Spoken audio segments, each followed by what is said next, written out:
The Turkey earthquake has been one of the worst in recent history, and yet it is one of the most inspiring to me. And that is because of the amazing actions and videos we're seeing of the survivors coming out, and some of them completely at peace, whether they die or survive. It is such a mind-boggling thing to see, and it all stems from their amazing faith. This is something that we can all learn from. It inspired me, and I want to share with you my thoughts on it. Welcome to Islamic Advantages. Today we're discussing an amazing attribute of a true believer in Islam. And that attribute is reacting to devastating events through submission to God. And this is highlighted in Surah Al-Baqarah, the second chapter of the Quran. This is highlighted very well in that chapter. So let me read it for you. It goes as follows. يا أيها الذين آمنوا استعينوا بالصبر والصلاة إن الله مع الصابرين ولا تقولوا لمن يقتل في سبيل الله أموات بل أحياء ولكن لا تشعرون ولنبلونكم بشيء من الخوف والجوع ونقص من الأموال والأنفس والثمرات وبشر الصابرين الذين إذا أصابتهم مصيبة قالوا إنا لله وإنا إليه راجعون أولئك عليهم صلوات من ربهم ورحمة وأولئك هم المهتدون. So this was chapter 2, verses 153 to 157. It goes as follows. O believers, seek comfort in patience and prayer. Allah is truly with those who are patient. Never say that those martyred in the cause of Allah are dead. In fact, they are alive, but you do not perceive it. We will certainly test you with a touch of fear and famine and loss of property, life, and crops, and give good news to those who patiently endure. Who when faced with a disaster say, surely to Allah we belong and to Him we will all return. They are the ones who will receive Allah's blessings and mercy, and it is they who are rightly guided. When we look at these verses, we realize that our brothers and sisters trapped in the rubble for days and being rescued and showing such great character, they are emulating all these verses that we just recited. You will see them focus on prayer. I think one of the brothers who was rescued, his first priority was to get water, not to drink, but rather to pray. And you see others coming out and they're reciting Quran as they're being taken out. And you see a lady who didn't want to be taken out until she was given a scarf to cover her hair. So all these examples are amazing examples for us to be inspired and to learn about these amazing verses in the Quran. So let's dig deeper into these verses and try to see how much they make sense. First, God is telling us to seek help through patience and prayer. So first, through patience, we calm ourselves down at the devastation, the initial devastation of the event. We calm down. We just try to focus. That is what patience means. When we are hit hard, when we lose somebody, when we're facing almost certain death, at that point, you're patient with the reality you're faced with, because sometimes acting on your emotions is not the right thing to do. And that doesn't mean that you are a heartless person, doesn't mean that you don't have emotions, doesn't mean that you don't cry and feel sorrow. It just means that you don't take negative actions. That is what patience is. It is focusing your mind on what positive action you can do in the moment. In the moment, it could be just to sit and cry and pray. Or it could be, if it's a life and death situation where you have to take action, it could be to focus and to do the right thing, to defend other people. It could be to yell, to tell people to get out of the building. Or if there is a shooter, to get down on the ground. That is patience. Once we find a moment, we see God is telling us to seek help through prayer. And that comes with the difficulty of some of the situations that we face in our life. Some things seem like there is no way out. And certainly in some situations,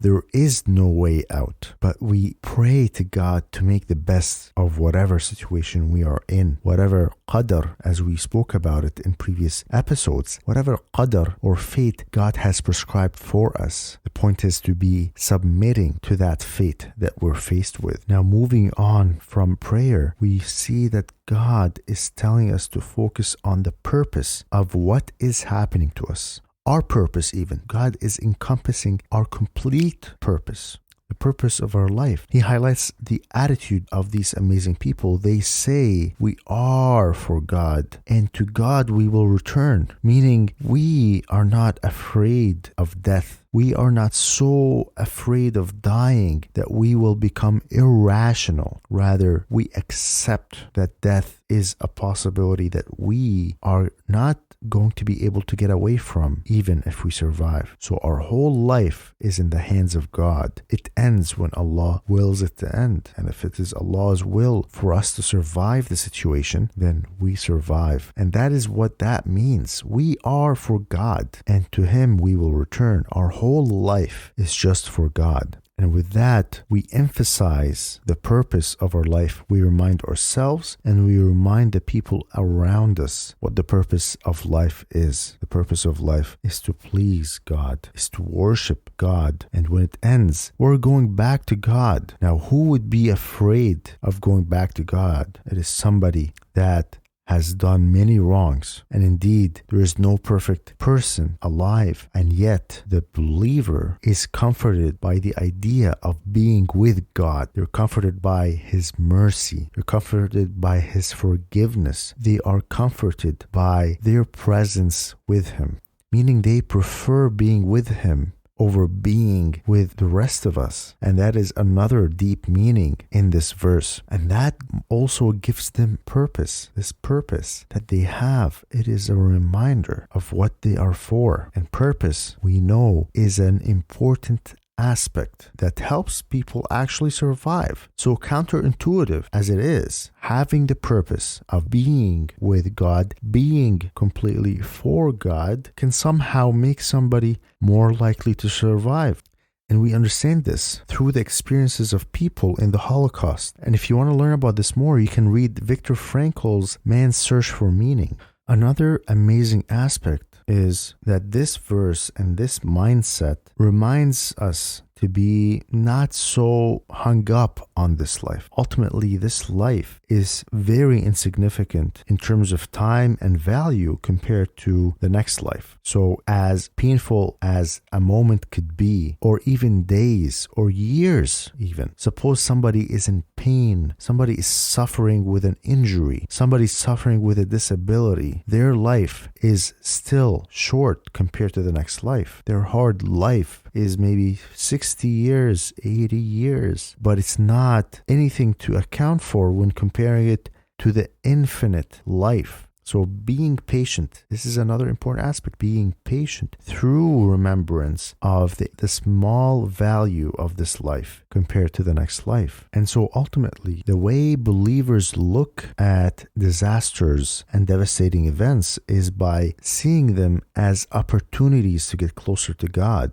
If they're killed, then they become martyrs. And so they are literally with God from that point on. And that is what God tells us in these verses, that those killed in His path, are considered martyrs, and martyrs do not actually die like other people die. They are transferred to heaven immediately, where they live as birds in heaven until the day of judgment. And for those that survive the event, their patience gets them closer to God. Their prayers gets them closer to God. Their fear of death gets them closer to God. Their need for dependence on God gets them closer to God. These are all very important things. Now, prayer is a very important aspect of how God is teaching us to deal with devastating events. It is really for a true believer an opportunity to be uplifted by laying off our burdens. This allows a believer to recover much quicker. This momentary break where we remind ourselves that we are with God. God is watching over us and that He will take care of us ultimately. That relaxes us and lets us refocus, recharge, and be ready to take our challenges on. We see this same advice also described in Surah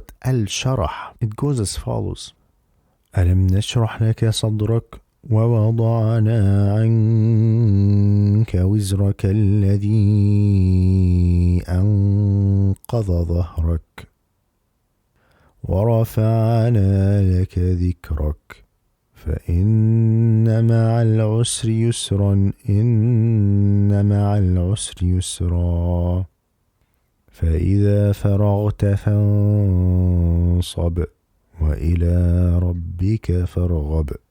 So this is chapter 94. It goes as follows: Have we not uplifted your heart for you, O Prophet, relieved you of the burden which weighed so heavily on your back, and elevated your renown for you? So surely with hardship comes ease. Surely with hardship comes more ease. So once you have fulfilled your duty, strive in devotion, turning to your Lord alone with hope.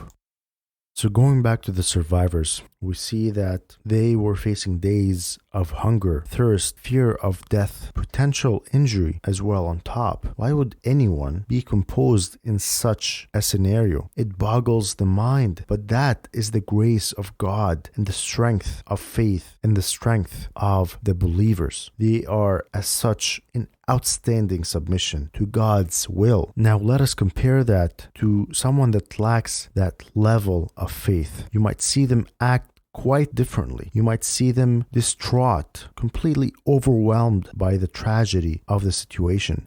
I don't judge such reaction. That is a completely human reaction. I only point out the strength of the believers. The believer is not someone that lacks feelings. Rather, they feel all the feelings, pain, fear, sorrow, and they are deeply moved even. However, their faith allows them to properly direct their actions and reactions. In less time, they are able to find meaning to their pain. They submit their will to God's will, and they begin to take positive actions that may be available to them. Likewise, we need to learn from the great faith of those survivors. We feel the pain, we mourn the loss, we cry for our brothers and sisters, we pray for them, and we pray for the survivors. But now it is the time for us to take positive action. This is an opportunity for people to remember that we are one body. When a part of us is suffering, we all feel it and begin to take positive steps to help. We don't wait for the help of governments. We take action. For those that Allah has blessed with wealth, they are doing what they can. They are donating generously. For those that Allah blessed with free time, they volunteer and help in any capacity. And for those that Allah blessed with influence, they call others to do good, to help their brothers and sisters. We must each contemplate why Allah gave us the blessings that we were given. Why were we given health? Why were we given wealth? It is to help others when they need our help. Blessings are there for a purpose. We each have a purpose, but also each blessing has its own purpose. We must put our blessings to good use. My friends, Allah has given us this amazing opportunity, so let us not waste it. So my message to you today is submit Submit your will to God's will. Pray to Him and take good actions in the face of overwhelming adversity. Take care.